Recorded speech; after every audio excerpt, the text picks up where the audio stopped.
Hello दोस्तों, नमस्कार। क्या आपने कभी सोचा है कि अगर दुनिया से एक मिट्टी गायब हो जाए तो आपका स्मार्टफोन एक महंगा खिलौना बन जाएगा, आपकी इलेक्ट्रिक कार कबाड़ बन जाएगी और देश की सुरक्षा करने वाली मिसाइल कभी उड़ नहीं पाएगी। मैं किसी जादुई मिट्टी की बात नहीं कर रहा हूँ, मैं बात कर रहा हूँ रेयर अर्थ एलिमेंट की। इन्हें 21वीं सदी का नया सोना कहा जाता है।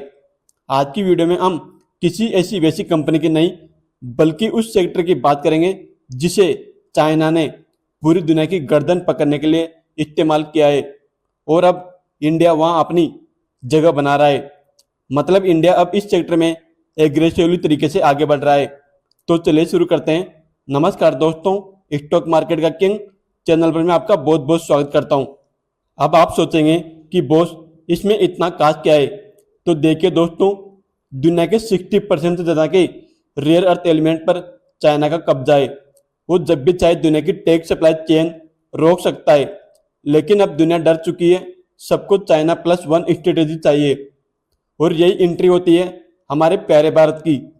इंडियन गवर्नमेंट ने 26 नवंबर 2025 को अभी हाल ही में 7,280 करोड़ की स्कीम अनाउंस करी है सिंट्रेड रेयर अर्थ परमानेंट मैग्नेट की मैन्युफैक्चरिंग को प्रमोट करने के लिए, जो ऑटोमेटिव, डिफेंस, एरोस्पेस और बाकी के बहुत सारे सेक्टर में यूज होता है।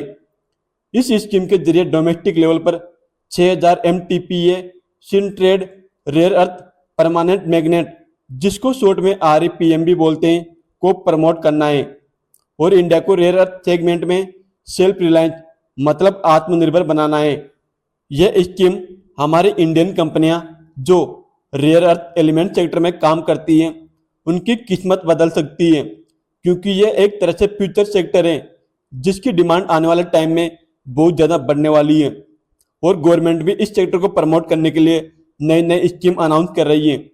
आसान भाषा में कहे तो ये एलिमेंट मैग्नेट मतलब चुंबक बनाने में काम आते हैं।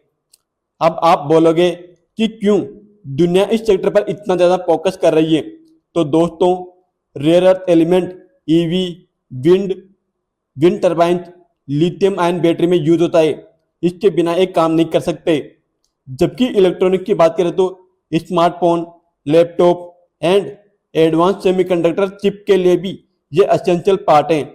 मतलब बिना रेयर अर्थ एलिमेंट के ये नहीं चल सकते। वही अगर डिफेंस सेक्टर की बात करें तो guided missile, radar, fighter jet engine, इन सब में रेयर अर्थ एलिमेंट का यूज होता है। मतलब अगर समरी में बात करें तो रेयर अर्थ एलिमेंट हर उस सेक्टर में यूज होता है जो फ्यूचर से रिलेटेड बिजनेस हैं, चाहे वो ईवी हो, रिन्यूएबल एनर्जी हो, सेमीकंडक्टर हो या डिफेंस, सब में इसका बड़ा रोल होता है। इसके बिना ये काम नहीं कर पाएंगे।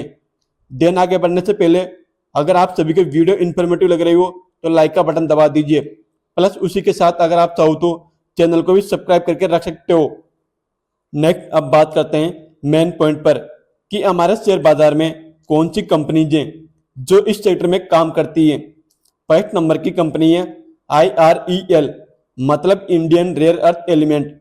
ये भारत की बड़ी मेजर कंपनी है जो मुख्य रूप से रेयर अर्थ एलिमेंट सेक्टर में काम करती है, बट ये शेयर बाजार में लिस्टेड नहीं है तो इसकी ज़्यादा बात नहीं करेंगे। नेक्स्ट सेकंड नंबर की कंपनी है GMDC मतलब गुजरात मिनरल डेवलपमेंट कॉरपोरेशन।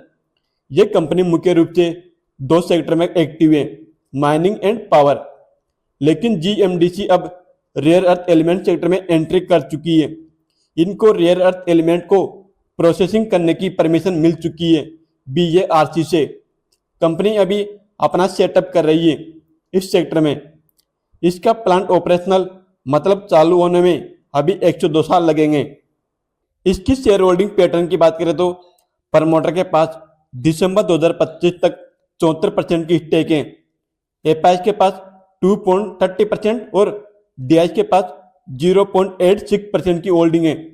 वही पब्लिक की बात करें तो पब्लिक के पास 22.83% की स्टेक है। देन थर्ड नंबर की कंपनी है NMDC national mineral development corporation.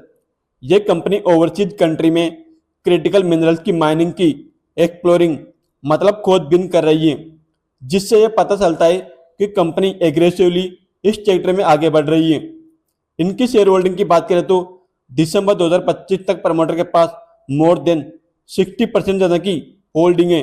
एपाइस के पास 13.48% और डीआईएस के पास 14.06% की स्टेक है, जबकि पब्लिक के पास सिर्फ 11.66% की होल्डिंग है। मतलब इसका ज़्यादातर माल प्रमोटर, इंस्टीट्यूशन, एपाइस, डीआईएस के पास है। नेक्स्ट 4th नंबर की कंपनी है हिंदुस्तान जिंक। ये भी अब इस सेक्टर में एंट्री कर चुकी है, लेकिन इनको अपना प्रोडक्शन स्टार्ट करने के लिए अभी 5 साल लगेंगे, क्योंकि एंट्री का मतलब ये नहीं होता है कि सीधे एंट्री करके प्रोडक्शन स्टार्ट कर देंगे।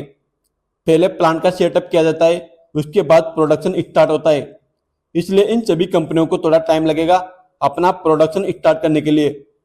इसकी शेयर होल्डिंग पैटर्न की बात करें तो प्रमोटर के पास दिसंबर 2025 तक 61.83% की स्टेक है। एपाइस के पास 1.54% और डीआईएस के पास 4.68% की स्टेक है, जबकि गवर्नमेंट के पास मोर देन 27% ज़्यादा की होल्डिंग है। पब्लिक के पास सिर्फ 4% की स्टेक है। मतलब पब्लिक बहुत कम है इस कंपनी में। तो ठीक है दोस्तों, ये थी कुछ इंडियन कंपनियां जो अब इस सेक्टर में तेजी से आगे बढ़ रही है। आप चाहो तो इनको स्टडी कर सकते हो, बट आप सभी के लिए डिस्क्लेमर रहेगा कि ये पूरा वीडियो सिर्फ just information and education purpose के लिए था। यहाँ पर किसी भी शेयर को सेल बाय या होल्ड करने की कोई रिकमेंडेशन नहीं है। देन अब फाइनल कंक्लूजन की बात करें तो दोस्तों, 20 साल पहले जिसने आईटी सेक्टर में भरोसा दिखाया, आज वो अच्छे खासे रिटर्न कमा चुके हैं। रेयर अर्थ वैसा ही एक मौका हो सकता है। ये सिर्फ एक मिट्टी नहीं, ये आने वाले कल की बुनियाद है। क्या आपने इनमें से किसी स्टॉक को अपने वॉच लिस्ट में शामिल कर रखा है? कमेंट करके जरूर बताएं। मिलते हैं नेक्स्ट वीडियो में, तब तक के लिए happy investing friend. Thank you.